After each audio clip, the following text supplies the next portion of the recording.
What's going on people, selamat datang di channel Ray Biorin bersama gua Raya, dan sekarang kita bakal masuk ke segmen baru, yaitu segmen Slice of Talk. Di segmen ini gua bakal bercerita tentang anime-anime Slice of Life yang baru aja gua tonton, ataupun anime Slice of Life yang udah lama gua tonton tapi ya menurut gua cukup menarik untuk dibahas. Alasan gua membuat segmen ini adalah agar channel ini itu hidup ya.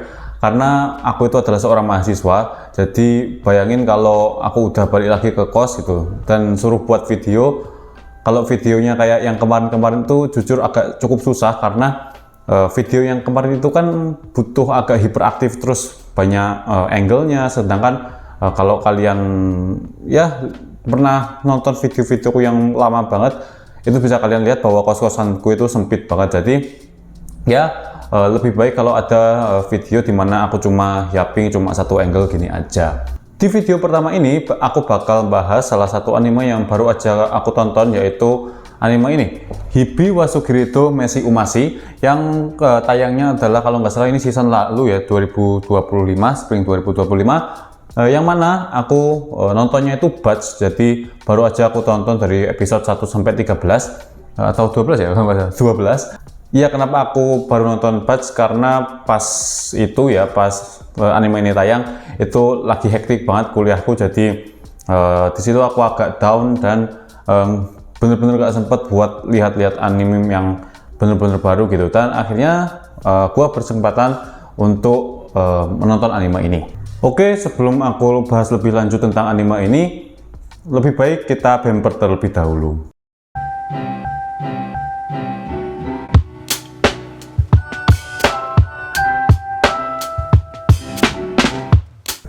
Anime ini bercerita tentang seorang anak kuliahan bernama Kawai Mako, kalau nggak salah ya, Kawai Mako. Dia itu adalah anak yang seperti MC Slice of Life pada umumnya ya, yang mana nggak punya teman gitu, dan tapi dia punya sesuatu yang ingin dia lakukan gitu, dimana si Kawai Mako ini dia suka banget dengan namanya makanan. Dia suka masak, dia suka juga nonton-nonton video masak gitu. Nah, suatu hari si Kawai Mako ini bertemu dengan temannya, yaitu si Ogawa Shinon, yang mana Shinon ini ternyata punya teman juga di kampus. Dia berteman sama Korea dan Suzuji. Dia berteman dan berencana membuat circle, cuma ternyata kurang karena dia cuma ada 3 orang. Jadi berhubung ketemu dengan Mako, dia itu ngajak Mako untuk bergabung dengan circle-nya. BTW, nama circle-nya adalah circle riset tentang makanan gitu. Gua nggak tahu detailnya apa. Pokoknya tentang riset makanan gitulah. Dan ceritanya dimulai dari situ. Menurutku cerita dari anime ini tuh biasa banget. Karena dari segi premis misalnya, dia itu nggak terlalu berbeda dengan anime Slice of Life yang lain. Awalnya itu selalu ada orang atau anak yang dia itu nggak punya teman, terus tapi dia punya kayak hobi gitu, dan kemudian dia ketemu dengan orang lain yang mana bisa saja dia itu teman masa kecilnya, atau mungkin orang lain yang benar-benar baru, dan pertemuan kedua orang ini kemudian menghasilkan sebuah klub atau sebuah perkumpulan yang akhirnya banyak orang join dan mereka melakukan aktivitas bersama. Meskipun premis dari anime ini itu biasa aja, tapi ada beberapa hal yang menarik yang menjadi nilai plus dalam anime ini. Misalnya adalah dengan latar dari anime ini yang mengambil latar dunia perkuliahan, yang mana ini tuh menurutku cukup fresh ya, karena terakhir kali aku mendengar atau melihat anime yang berlatar dunia perkuliahan itu adalah pada anime Golden Time, yang itu anime udah lama banget ya. Jadi ya aku seneng banget akhirnya ada anime yang berlatar di dunia perkuliahan, yang mana kebetulan aku sekarang juga lagi kuliah, jadi itu menjadi nilai plus buat anime ini itu sendiri. Meskipun berlatar di dunia perkuliahan, namun isi dari anime itu nggak terlalu berbeda dengan anime yang berlatar di dunia SMA, karena juga dia berlatar di sebuah circle atau klub itu. Nah, circle dari anime ini adalah tentang riset makanan, cuman itu cuma buat namanya aja, karena circle yang dibuat oleh si Shinon dan kawan-kawan itu ternyata dia cuma circle akal-akalan yang isinya sebenarnya cuma buat ya cuma kumpul-kumpulan aja gitu. Cuman karena si Mako udah terlanjur tertarik karena namanya riset makanan, akhirnya di dalam circle juga terdapat beberapa aktivitas makanan.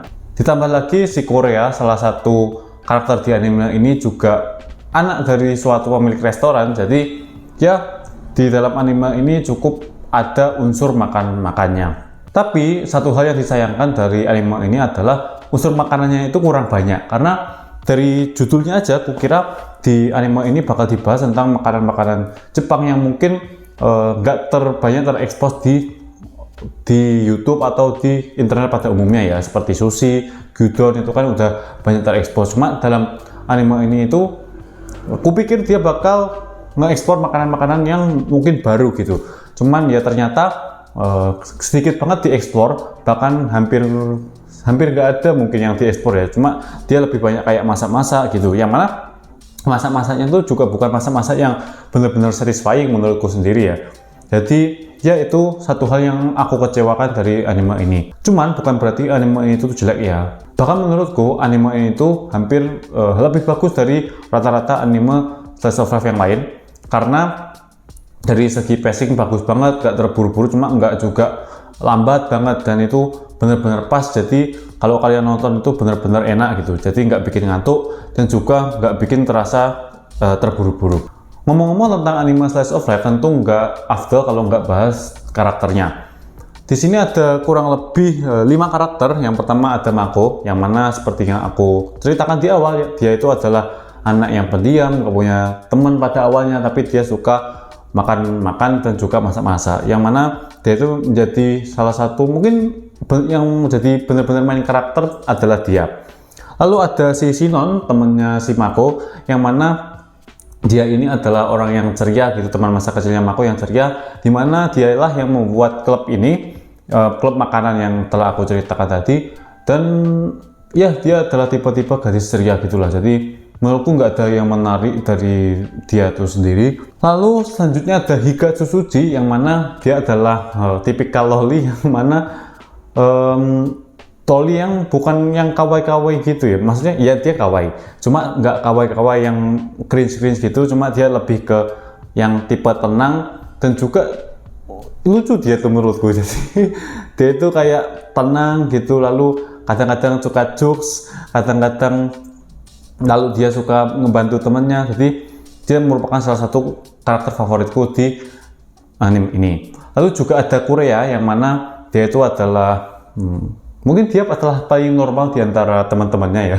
Dia itu kayak orang normal pada umumnya, yang mana ibunya buat restoran.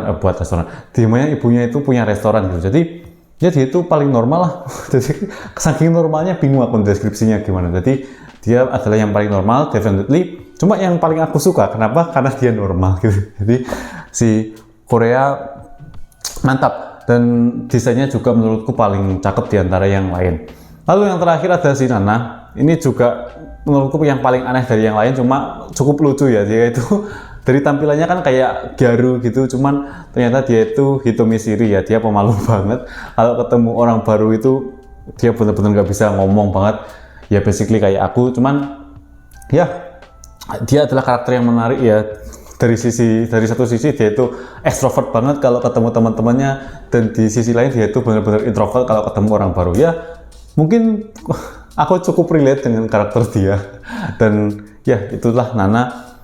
Dan dari segi karakter ya, jujur dari 5 karakternya kan di anime itu sebenarnya yang mungkin bisa dibilang utama adalah si Mako sama si Sinon. Cuma aku sendiri lebih suka ketiga karakter yang lain, yaitu si Tsusuji, Korea, dan juga si Nana, karena lebih fresh gitu daripada si Sinon sama Mako yang udah cukup banyak ditemui di anime-anime lain. Cuma ketiga karakter tadi menurutku bisa memberikan suatu ya warna lebih lah dalam anime ini yang berbeda dengan anime yang lainnya. Animasi dari anime ini menurutku juga bagus banget, bahkan menurutku ini udah salah satu yang top, walaupun ya nggak sampai luar biasa seperti anime KyoAni gitu, itu kan udah di whole different level. Cuma dari anime slice of life ini merupakan salah satu yang mungkin terbaik ya.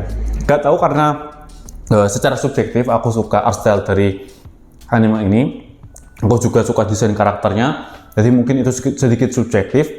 Cuma untuk yang lain-lain dia itu juga udah termasuk bagus banget. dari segi detail udah bagus.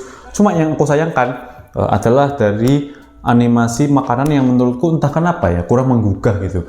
Bahkan ini masih kalah dengan anime yang kayak Eurocamp gitu. Dia kan bukan basisnya makanan, cuma dari segi presentasi makanan anime Eurocamp itu menurutku lebih bagus dari anime ini. Jadi ya satu hal yang benar-benar aku sayangkan dari anime ini adalah dia itu belum bisa menonjolkan sisi makanannya, karena pada judulnya udah terlihat ini ya, Hibi wa Sugito Meshi Umashi gitu, tentang makanan gitu. Cuma dari segi makanannya malah kurang. Terakhir aku bakal bahas musik di anime ini. Menurutku musik dari anime ini itu biasa aja. Openingnya sama endingnya cukup catchy seperti yang kalian ekspektasikan pada anime slice of life.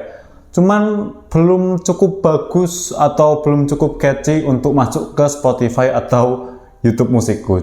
Cuman untuk OST yang ada di dalam animenya yang seperti musik pengiring pada momen-momen tertentu itu menurutku bagus banget ya. Jadi udah bisa merefleksikan emosi dan juga suasana dari anime ini pada scene-scene tersebut. Ya, itu dia yapingku tentang anime Hibi wa Sugito Meshi Umashi. Ya, aku lihat judulnya karena cukup sulit untuk dihafal ya. Gimana menurut kalian dari segmen ini, apakah ada sesuatu yang aneh itu? Ya karena ini masih awal ya, jadi untuk pengucapannya mungkin belum lancar dan juga isinya mungkin belum kusampaikan dengan baik. Cuma ya namanya awal ya, jadi ini masih ada banyak ruang untuk berkembang. Kalau kalian ada saran, kalian bisa komen di bawah dan jangan lupa like kalau kalian suka dengan video ini, dan ya kalau bisa jangan dislike ya, dan subscribe di channel ini dan nyalain notifikasinya. Dan ya kenapa aku jadi YouTuber ini kenapa aku jadi kayak YouTuber biasa ya, cuman ya udahlah. Terima kasih telah nonton video ini, kita bertemu lagi di video selanjutnya.